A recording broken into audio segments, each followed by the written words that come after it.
Hi, welcome back. It's been a couple of weeks and I couldn't be more excited about this latest conversation. My friend Rach and I, we have been friends since, well, I've known her since I was at least 13. And in that time, she's had an incredible impact on my world. It's pretty insane.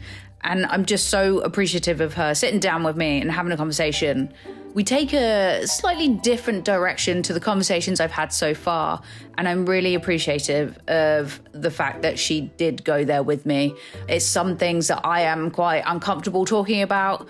Yes, even more so than saying the word love, which still physical reaction. But I hope you enjoy it, and I hope it maybe stirs something in you to have a think about. And as always, if you have any questions, comments, feedback, I'm all ears. Just keep it kind. We're going to kick it straight off. And if you remember, I've done this with everybody. If you remember ever using MSN, were you the type to use MSN way back in the day? I feel like you were too busy being out. Did I ever use MSN? What, that fucking messenger tool? Yeah. I feel like you would have been too busy. I don't remember using it, if I'm totally honest. I know what it is, but yeah. I don't remember using it. I love that. I know what it is. Yeah, I'm not sure that was in my repertoire. No, I have a feeling you were out and about.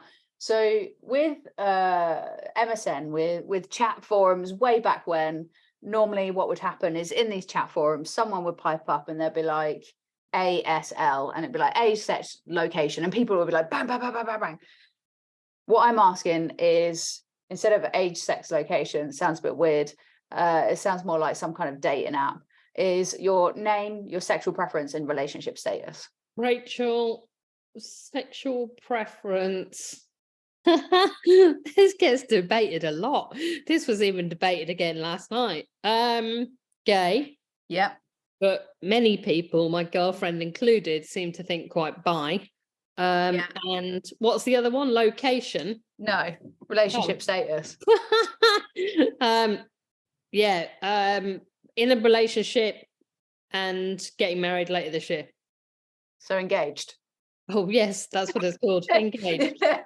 Jesus, I wish I'd had a bit more sleep before this bad boy. Wow, fucking hell. It's going to go well. It's going to go well. Find those words.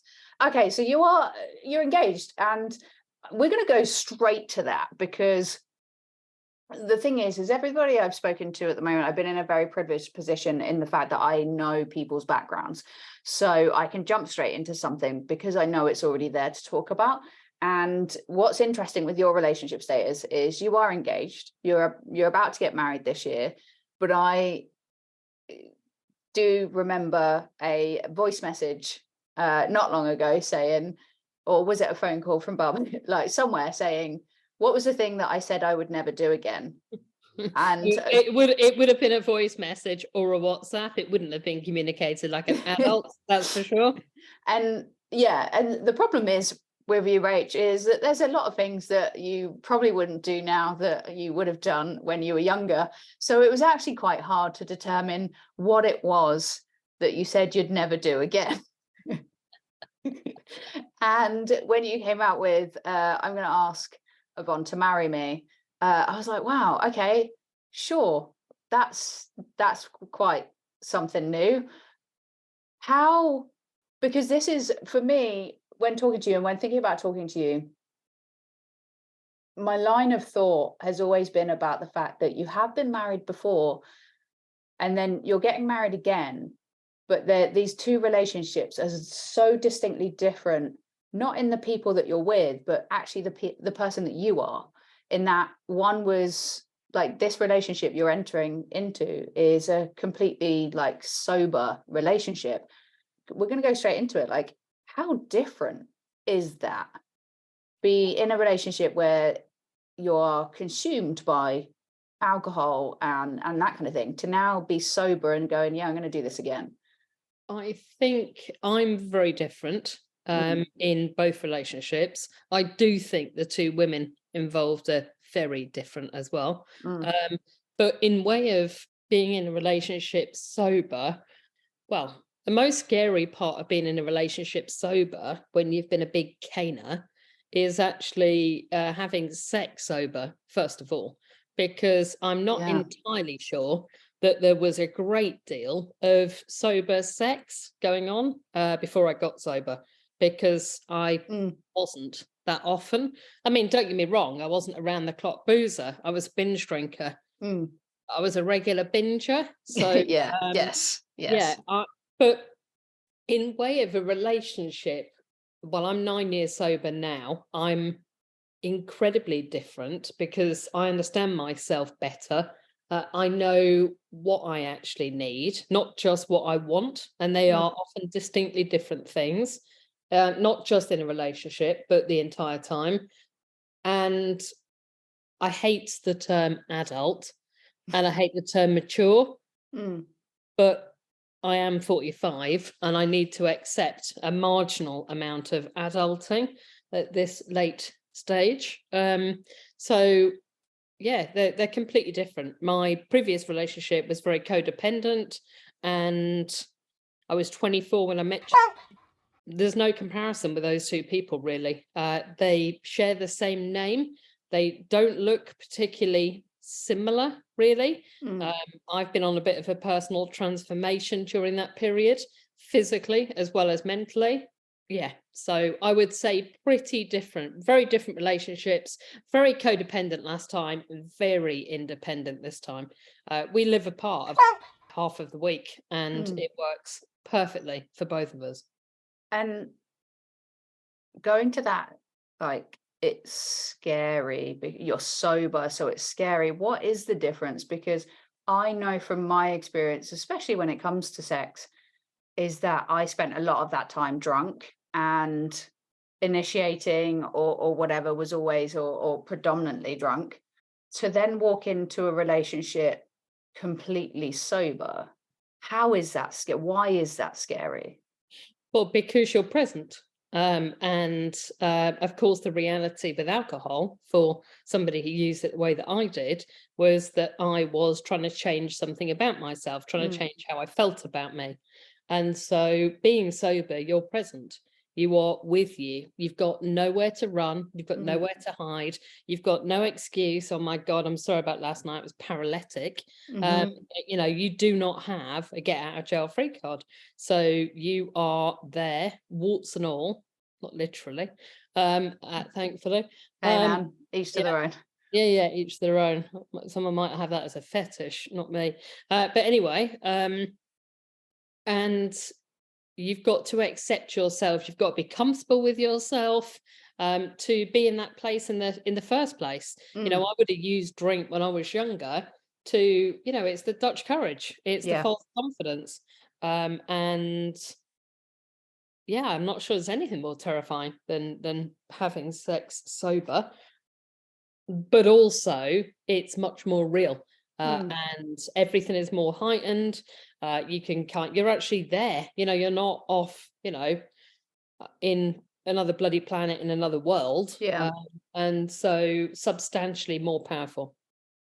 And so, so you're saying that, like, it's scary because you're there, because you can't hide behind anything. Yeah. So I can only draw from how I feel when I may be presented with these things. And so this is where my line of questioning comes from, is that scariness of being real. What is it about being real that's scary? Like, you can't hide behind anything, but what does that mean?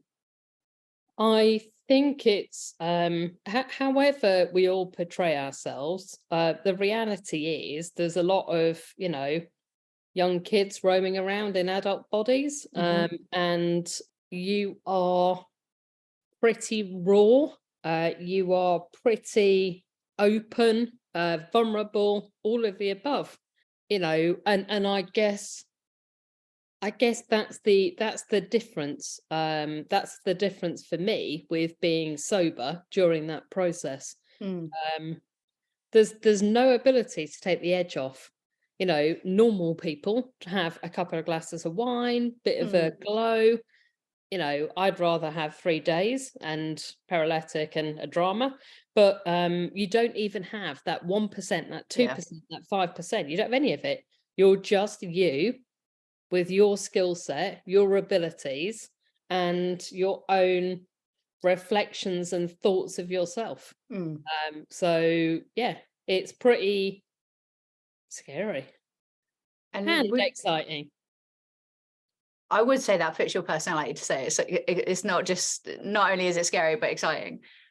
Would you say, a bit of a leading question, but would you say that part of the scariness of being you and showing up as completely 100% you, was there a fear of rejection? And that's why it's a little bit scary, because you're presenting yourself. And if, I guess, are you asking this from a sober sex perspective? Are you asking this from a just getting sober perspective? I'm not sure the answer will be that different, actually, but just trying to clarify. So from a relationship perspective, regardless of whether it's sex is part of some people's relationships, but that showing up fully 100% you for someone without the kind of, oh shit, sorry, I was so hammered last night, part of it, was there a fear of rejection? I think that there was not necessarily from the other person. The battle I had was acceptance with myself. It wasn't about the other person, to be totally honest. My biggest fear was I'm going to be a boring bastard when I sober up. I was fucking petrified. Yeah. I thought, you know, I can't be funny. I can't be outrageous. I can't be wild. I can't get on a stage. I mean, I can't sing anyway. No, we know. After 20 pints, I definitely thought I could. You know, I can't dance. That didn't improve, but of course I thought it did. But yeah, it was acceptance in me. So and you have to be able to accept yourself to even know how you're going to feel about somebody else accepting you. So I didn't even get to that stage. It was I need to accept me first, and then I did, you know, accept me sober. Started dating, if you can call it that, and it's terrifying because yeah, you've got to be there the whole time. You've got to be present the whole time. Yeah, you've got to be present the whole time. And I do think there's a high percentage of people that use alcohol to make boring conversations a little bit more acceptable. So you know, that's tricky too. Yeah, and with that, on the dating front, before you met your first wife, or as you were meeting your first wife, you know, dating apps weren't a thing. Now dating apps are predominant, the predominant way of meeting other people. You've got sober, you've come out of this relationship, all of a sudden there's like apps. Now I just am not comfortable on apps. They're just, me and apps don't get on. What was it like going from going out to a club to meet people to now all of a sudden everything's digital? Like, you work in digital, so obviously it makes sense that you're like, well, okay, this is the thing, but it's a big old move. I've never used the dating. Oh, I couldn't even get the sentence out. Literally, I was gonna be like, fuck off. I was like a kid in a fucking candy store. I thought I had arrived. I love a chat. I am pretty confident in real life, but you can imagine that's dialed right up when I'm messing with a device. I spent my entire life on digital devices. And I'm wildly competitive and I love a chase. And I have the ability to have half a dozen things going on at any one time. I'm ADHD, so I actually roll better when I've got half a dozen things on at the same time. So you can imagine it was an absolute free-for-all of the highest fucking order. Loved it. It was a great crack. So went wild, signed up to quite a few apps, had quite a few conversations on the go, concurrently, had a lot of fun. But I realised pretty quickly with an addictive personality that it was not actually going to be great for me, because I do like the chase, but I have a really short boredom threshold. So A short, you mean an attention span? oh, sorry. Yes, attention, very, very short. I get bored very quickly. Yeah. So I moved through quite a few of these conversations Mm. and apps relatively quickly, met a lot of people, had a lot of laughs, had a lot of good times. But I guess, I mean, I met on an app. Mm. So I met on an app. But the thing for me was not sure I took them that seriously, if I'm totally honest. I Yeah. didn't expect to meet my next partner on an app, but I found them a little addictive. I found them good fun. I didn't take them that seriously. Oh, and I might as well just tell the story because it's in my head. Go for it. I also met up with an old teacher of mine, her best mate on one of these apps. Mm. And this teacher like hated me when I was at sixth form, and I hated her. Mm. We caused her all sorts of dramas, and she was an English teacher, and she was American, and yeah, we couldn't stand her. Oh, But really? anyway, Yeah. fast forward, I meet this. She's a softball player, and she'd done it semi-professionally. Meet up with her, chat, Sounds and gay. yeah, we would. It was very gay, and we're talking about where I went to school, and she was like, "Oh my god, my best mate teaches there," and I was like, "Oh my god, who the hell is that?" Names were exchanged, and I was like, I used the nickname actually that we had for her. I don't think I'll bother to relay it for the purpose of this, but suffice to say, wasn't that polite. And yeah, I had to make a relatively swift exit at that point. But yeah, entertaining nonetheless. The thing is, the world's a really small place with Yeah. digital. And of course, dating gay women makes it a smaller place still. I mean, we've all seen the fucking L word. We have. I once actually hung over in Reading, drew an L word chart of my social circle on someone's wall because they were just about to decorate. So we were like, yeah, fuck it, why not? And yes, the world is a small place. Very. Yeah. And then, yeah, you take away all the straight people and just leave all the gays, and fucking hell, it gets even smaller. Like, wow. It does. Everyone has slept with everyone. Yeah, I prided myself at the time, prided myself on the fact that I was like a little island away from the rest of my friends. How's that working out for you? Who knows? That was a very long, that was like 20 years ago. So who knows what that would look like now? Probably shit, because I lost my gay card a while ago. I can imagine with your personality, and anybody that knows you or spends even 5 minutes with you would probably guess that apps would be like some absolute like fun fair for you. Totally. But you did meet your future wife on an app, and you said that you didn't think that you would actually have like meet someone to have a relationship on there. What was the difference with her compared to all the other people that you had met on these apps? Like, I don't know about all the other people, but yes, I understand the sentiment. we're not quantifying here, but what was the difference? Did you know already in the first few exchanges that there was something different? I knew played really hard to get. Okay, so on the first meeting was like, I'm not available. I've got a son. He's my top priority. Mm. I don't come to London that regularly. I won't be coming to London that regularly. I mean, there was absolutely nothing about that was saying, I'm actually here for a relationship. And I did call her out on that and said, sorry, just to be clear, you are on a dating app, aren't you? This hasn't sort of happened by accident.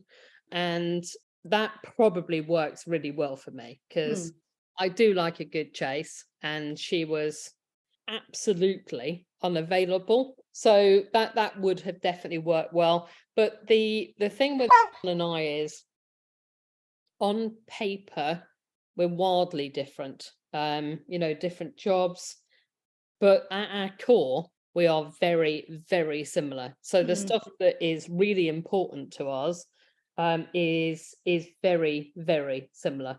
And I knew I thought she was fucking hot when I first met her. I mean, let's just get that out there. I love curly hair on her head. Anyway, sorry, right, let's just get back on message here. And I we have a very similar checkered past. So, lots of partying, lots of drugs, lots of drinking. We were in the same clubs 20 years ago and we just Yeah. didn't know each other.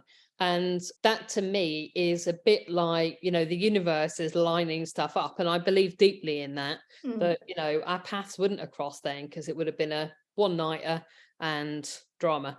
But I knew that there was definitely something the first time we met.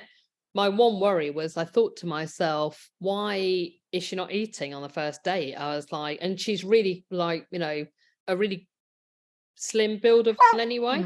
So I was thinking, She's fit, like, yeah, super fit. But I was like, shit, is she one of these birds that just doesn't eat? Because that's not going to work for me at all. And we talked about it later, because after I left the date, and we had a date at a bar in Waterloo with a table tennis table, and we played table tennis. And she won. So I love that. And she won.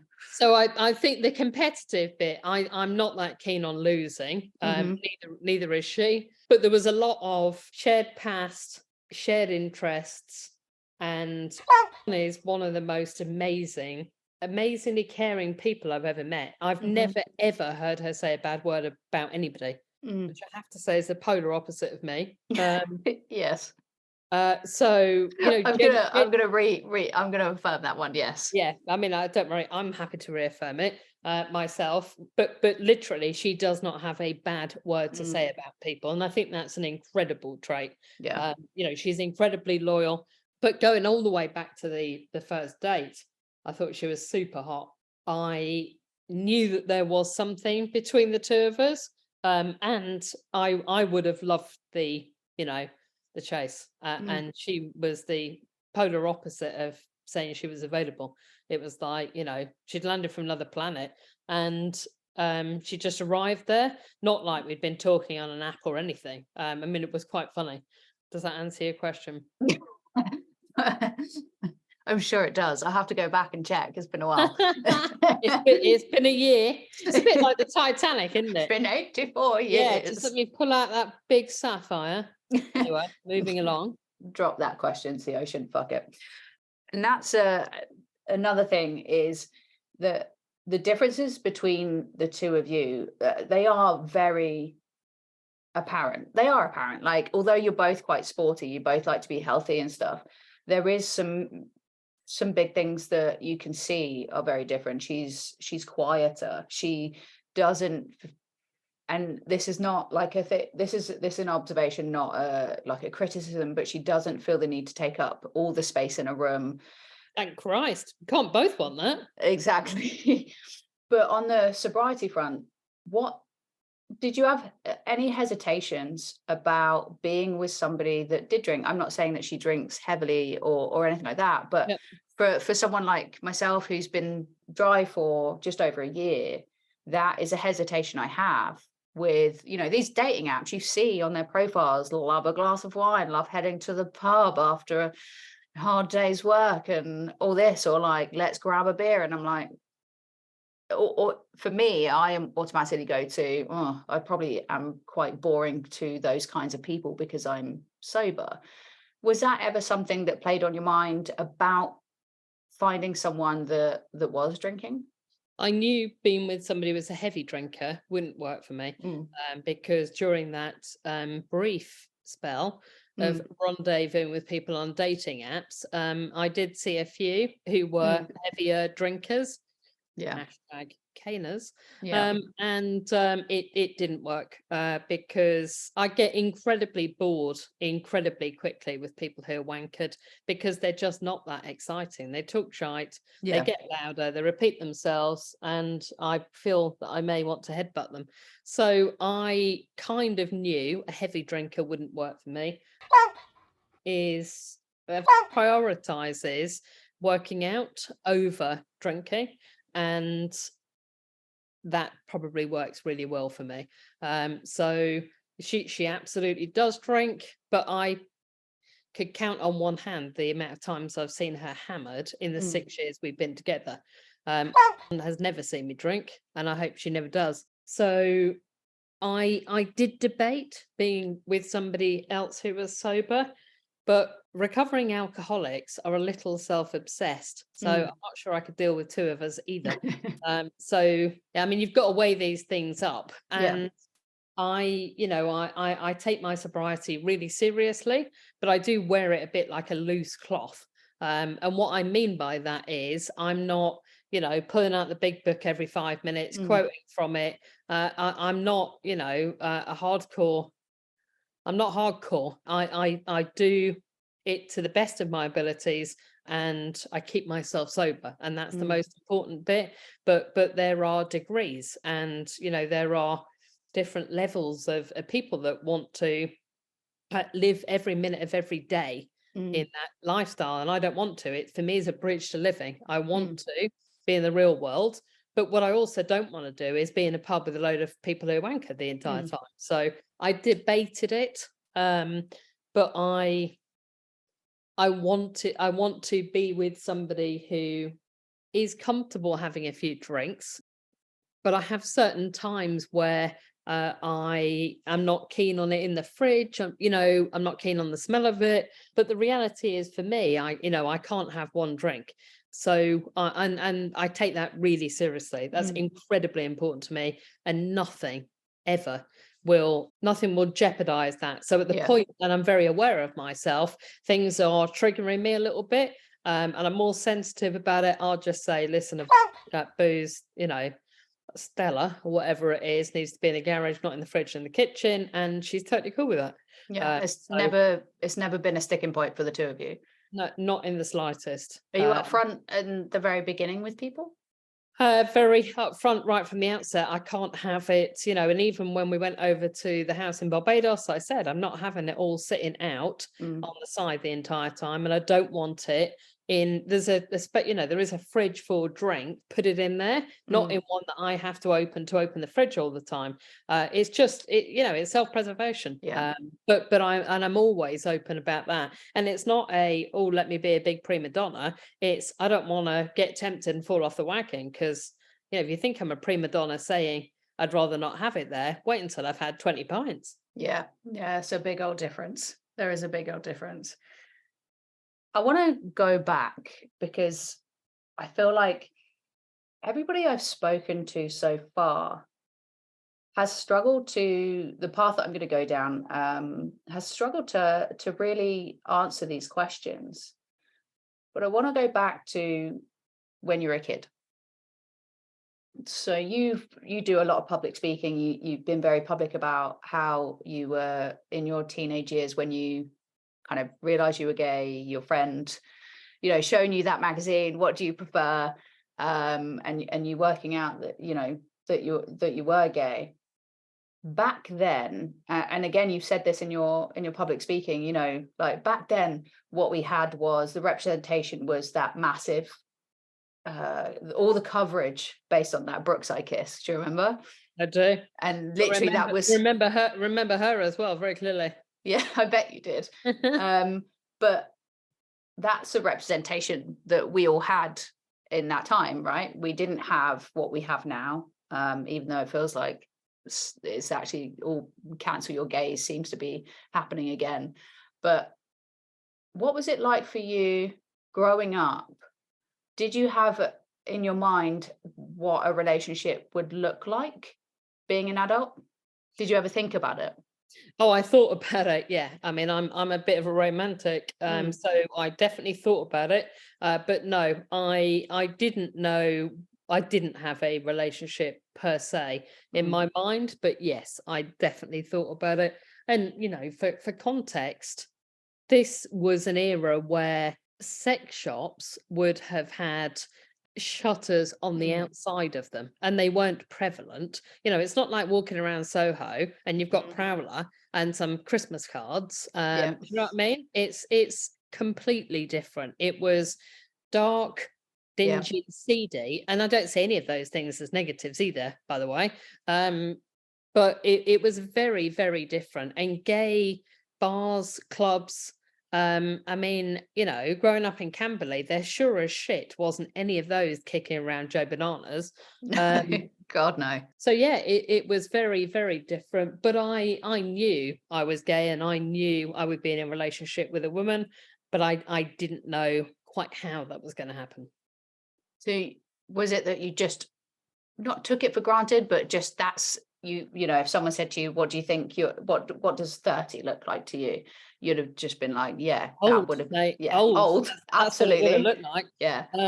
It would have, yeah. I mean, I dread to think my views of 30-year-olds. I remember laughing about, we used to go to a club called Simpsons when we were about 17, 18 in Bracknell. And remember, like, absolutely abusing women who were probably, I don't know, 30, maybe 40. I mean, if you were 14, you're in a club, you're the biggest loser on the fucking planet.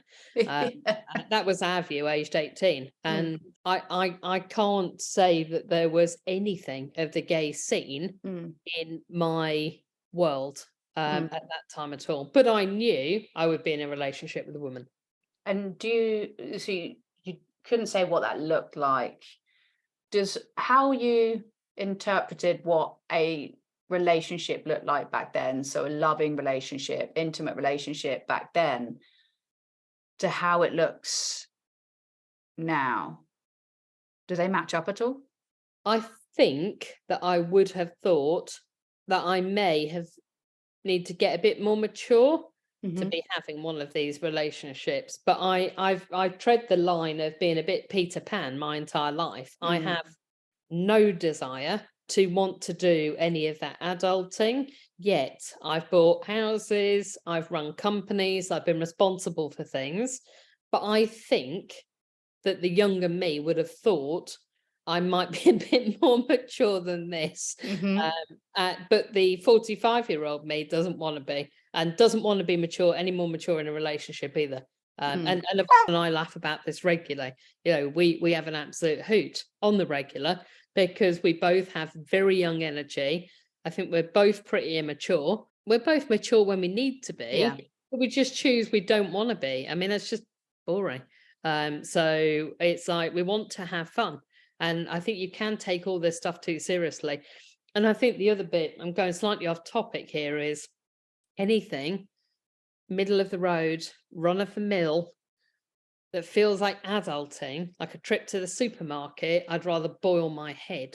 I just do not like doing those things. They scare me to death. Is it because they're so mundane? Yeah, it's horrific. It's horrific. If I could outsource those mundane things the rest of my life, I'd pay good money for that. That's interesting. So as a kid, you just knew that it was going to be a thing for you. You took it for granted, relationships, whatever. I'm guessing that there wasn't in you so by the time I'm 45, I would have been married, divorced, and getting married again.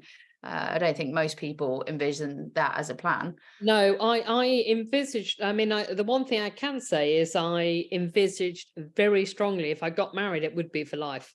So that was very, very, very important to me. That fundamental. So it took a long time. My first marriage didn't work out, and I found that incredibly hard to get my head around. With your first marriage, it didn't work out, but is that it's not that there's like fault or blame. I'm not trying to get you to blame anything, or for you to be the one to be blamed, but did getting sober play a part in that? Because I feel like I see a lot of that, and I see a lot of stories, and it's the same for people that lose weight, like an obscene amount of weight, is that there seems to be this absolute destruction of a relationship. 200%. We were on very different paths. When I met, I was 24. And she is 17 years older than me. So there was a big gap between the two of us, and we were always on the same path.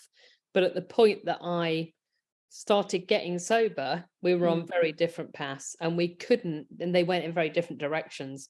And that's really hard because, you love somebody and you've made a commitment, Mm, but you cannot see how it's going to run parallel any longer. And I found that absolutely heartbreaking. And I still do, if I'm mm, totally honest. But it could it yeah, we were and when I say we, I'm talking about me. I yeah. was two very different people along that journey. And I see it time and time again in AA.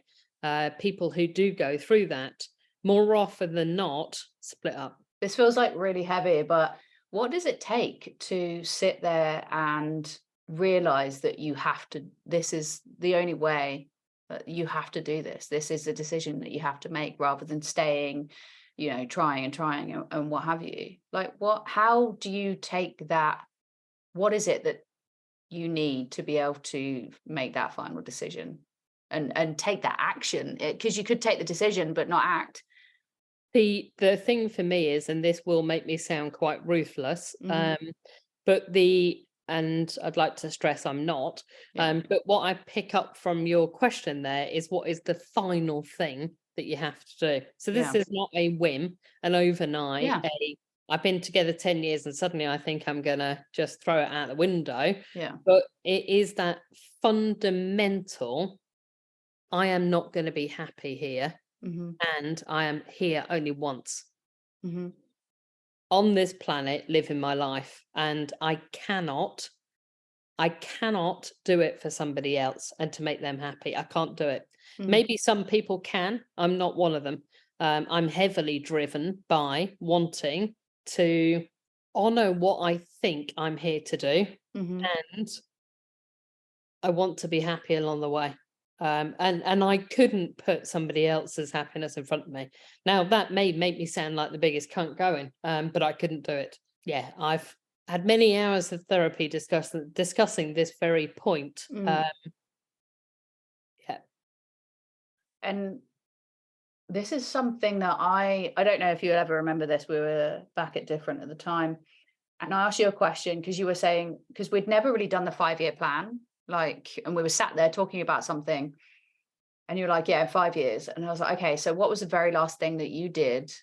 So put yourself 5 years in advance. And the question was, what was the last thing you did to get you there?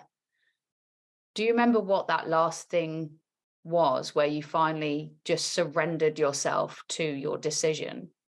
Because I know that for a lot of people, I've seen a lot of people, listen to a lot of people that almost fight it or kind of like wait for the other person to give them the opportunity to come out of it. Um, I feel like I it's a ju- very individual thing. It's like in yeah, your own I, time. I, I just knew. I remember having lunch with my dad in Chiswick, and I remember sitting there and crying and saying, I've completely fucked up. Mm, I don't think I can, sort of stay in this marriage. And I think he said something like, "Have you killed somebody?" And I was like, valid. "No." And he was like, "Well, then everything else we can sort."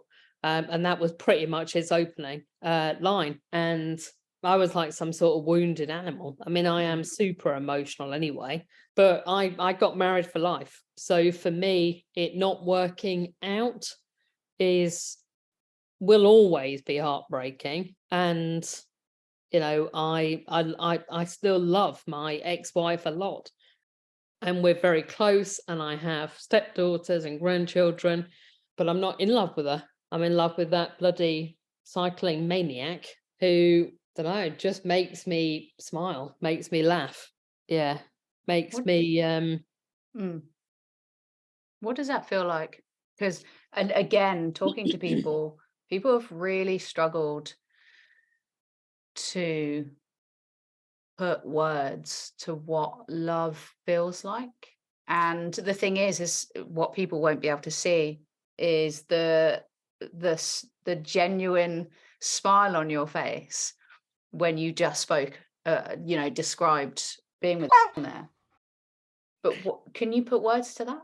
I can try. So You'll be the first. good. There you go.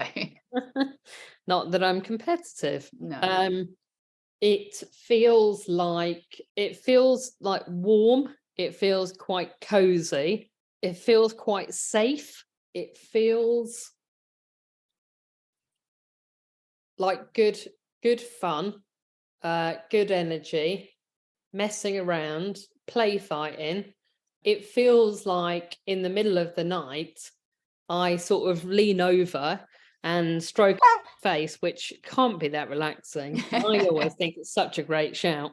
I'm like, babe, I'm just checking that you're there.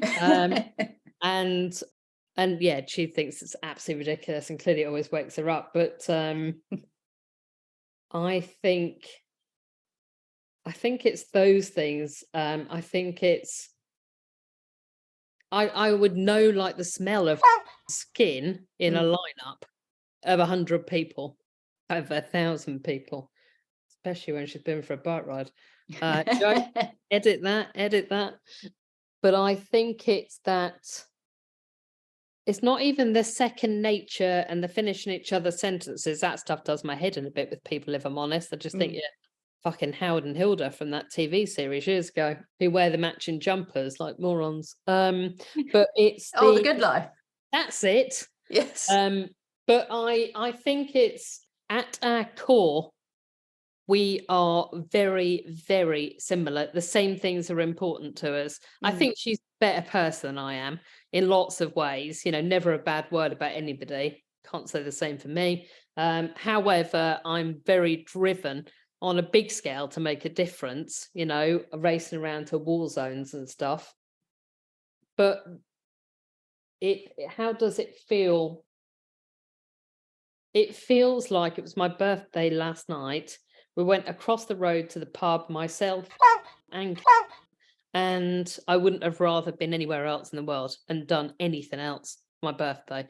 Mate's message going, oh, you'll be doing something fancy, you'll be abroad. It's like none of the above. And I think I mean, don't get me wrong, I like a frigging trip. I like the sunshine. I'm sick of this shit weather. But let's not digress too far. It's about the simple stuff. And it's about doing the simple stuff with is good fun. I do not include going to the supermarket. That is boring with anybody. I don't mind a trip to Costco though. Of course you don't. Of course you don't. It's really interesting because, as I said, that everybody that I've spoken to so far has yet to be able to give any words to that. In fact, for some people, it sat with them long after the conversation had ended. And I find that incredibly sad. One, because I think that says a lot to how we've all grown up, in the fact that we can't put words to how we feel. And in that, I think we're missing out on something huge. I think the other thing, Joe, is I wonder whether what we're led to believe from films, from other music videos and books, social media, it's not real. You know, that is the fucking Truman Show. I was talking about Dubai earlier. I love Dubai. Even as a gay woman, I love Dubai, but it's the Truman Show. It isn't real. If you want to go and look at history, you're not going to go to Dubai.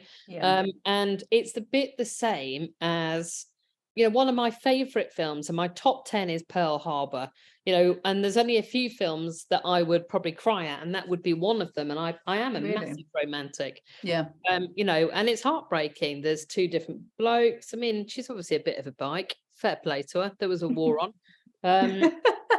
But the reality is, it is quite a heartbreaking film. But we are all, you know, if we were to swallow that Kool-Aid and believe that's what love is all about, it's not. I don't think it is as grand and as dramatic as some of that. You know, it's that I said it and I mean it. You know, it's the simple things, that are truly important to me, and I know that. You know, I started a process a few months ago of doing a monthly review at the end of the month, where I look at what's gone well, what hasn't, what do I want to spend more time on. And every time I go through it, the things that I love and the things that I love, where I love spending my time, are the time where I've got time with the kids, or or with with my stepkids or my parents. It's the simple things. It's not the, oh, I went to a nice restaurant. Oh, did you? Well done. It's the laugh. Do you know what I mean? It's the connection, it's the banter, it's the conversations, it's those things. So I think we've been sold a little bit of a pup with thinking that it's something that, in my opinion, I'm not sure it is. I mean, that takes that question away, in the fact that I'm like, do you think that ruins it for people? Because we're surrounded and have grown up with the Disney, the prince comes along and saves the princess, the rom-coms and the music videos and the books that sell an idea of love that is probably really hard to I attain. do think you're missing a genre of love films, and I feel like it's my duty to add it. There's Christmas films, which are always love stories, and somebody has been trapped at an airport and needs to return back to the village where they were born, where Mr. Right is hanging out. Miraculously enough, he's returned, or his wife has just died, or something else. So you are missing an entire genre of romance films. The Christmas rom-coms. The Christmas rom-coms. Very unique. Same storyline, 500,000 films. Yeah, indeed. And we're only just starting to get the gay ones now. So they're starting to litter in there. Fucking hell. That's a whole thing, which is a little bit scary. But you love them, so fine. Do you think you would have been able to put words to what love feels like if you were still drinking? I do actually, yeah. I do think I would be able to. Absolutely.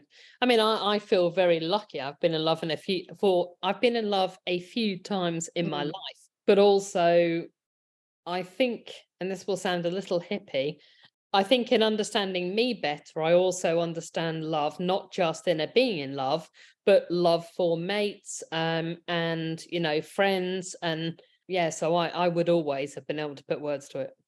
Yeah, that's interesting again, because what I'm hearing there is it really is about you doing the work and having that awareness, which is work, right? Like you've got to put the work how in. I would have described love back then probably would have been very different. Would I have had words? Yes. Would they have been the same words? No.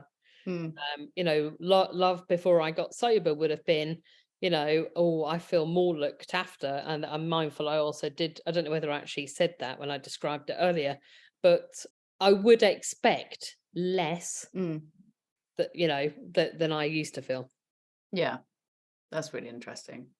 That is interesting. I had a fleeting thought there, going back to something a little while ago that you had said about being sober and the sex part of a relationship. Do you think that, now this is something, I was a dickhead when I was younger, and I would always be like, yeah, they're shit in bed. I would be quite mean in the fact that I was like, yeah, that was shit, and be like, yeah, they're shit in bed. But as I've got older, I have become a bit more aware that maybe it's not really about being shit in bed. I probably am. It's been a while. I'll probably need a guidebook and a helpline. Excuse me, I've got to step 5. I'll point you at a few websites, mate. Anyway, moving along.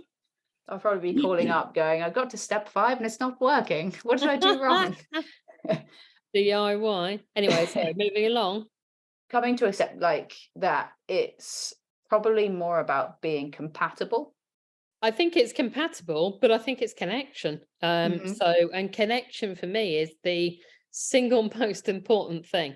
Yeah. There's something that happens with people where, you can be very close to somebody, but there's not that wow, there's not that chemistry. And then you can have people who you have that chemistry with who are mates and you shouldn't.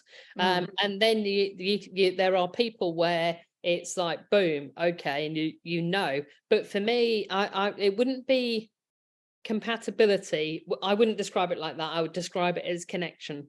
And I think that's what makes good sex, and that's Mm, what, makes for good long-term relationships. But you also have to work at them. And I was very naive when I was younger, mm, thinking that relationships were dead straightforward. Everything fell into place. Here's the news. I clearly wasn't doing any work in my previous relationship. I think there's a lot of work to be done in long-term relationships, maintaining them, communication, keeping everything lively. All of that stuff requires work. and I actually think that's a really great way to put it, is connection rather than compatibility, because that would kind of say, Feels too clinical. yeah.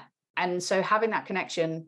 I've just got a funny image of like a Barbie doll and a Ken doll being compatible. And anyway, Like, let's move along. that's, yeah, that, quite considering the new Barbie movie, it is coming out in like June I or know, I July. saw that advertised earlier. Apparently the gay press are lapping it up. What a shocker. Fucking loving it. I won't be going to see it. Actually, that's where you're wrong. You may be, but anyway. So sex, I find, for me, is incredibly uncomfortable to talk about and openly discuss these days, because of the fact that there seems to be an overwhelming wave of being so open about it and so brazen about it and so bold about it. And like, if you're not having sex, what are you doing? Like, you're a loser. If you're not talking about it, if you're not enjoying sex, you're not having sex like 3 times a day, you're a loser. Like, and it almost seems we've swung from one side to the other in the fact that there's no in between. Do you think that, what am I trying to ask here is, do you think that there's a lot of people out there that still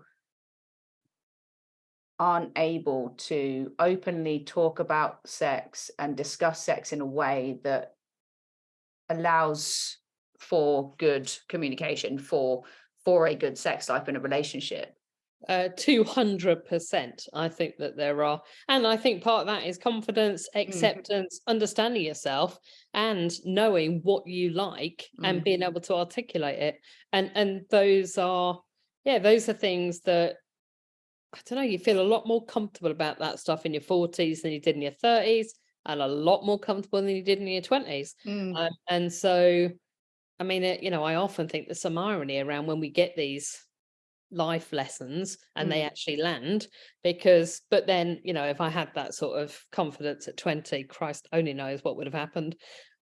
Yeah, I definitely think that there are. And things go through stages, the swinging 60s, everyone was having sex with everybody. Must have just been some massive orgy. Clearly I was born in the wrong freaking decade. But the reality is, it is very brazen. And I'm never entirely sure that people are quite as brazen as they try to imply. I mean, there's an element of me where I hear some of that and I'm like, okay, this feels like a bit dialed up for the attention, or for being trendy, or for the conversation. But I think between two individuals who are in a relationship, I think if you don't have that communication and you can't articulate what I like, what I want, and most importantly, what I need, you've got a real problem.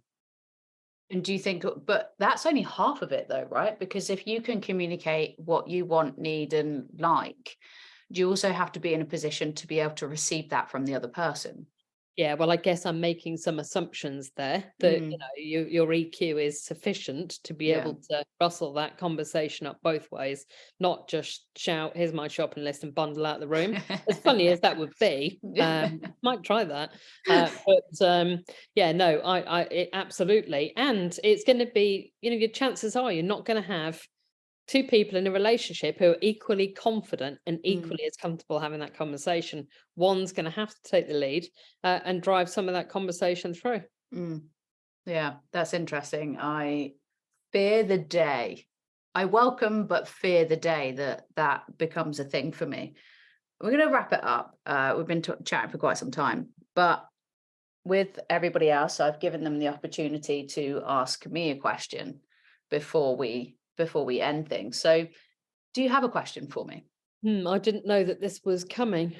So, do I? I basically, I don't want to give people heads up because I don't want them having to like go, oh yeah, let's ask that question.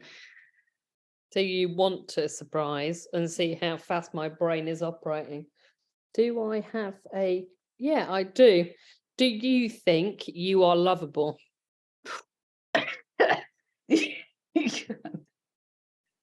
I mean, I don't know what sort of question you thought I was going to land. Did you think I was going to land an easy one? Fuck knows. Fuck knows. That hits me in the chest. So, do I think I'm lovable? I think I'm working towards that. I think it's been an incredible journey for me to get to the point where I can even contemplate that question. I am close, but I think that I've spent nearly 4 years in therapy trying to get to that point of thinking that I'm lovable. I think I've intellectualized it. I think that's really hard. It makes me feel really uncomfortable and really like, oh shit. I have moments where I think I am, that I have a right to be loved, but I haven't put it into practice with another person in that kind of way. I have friends that I do believe absolutely do love me, and family who do love me, just don't know how to show it, and I think that's the problem.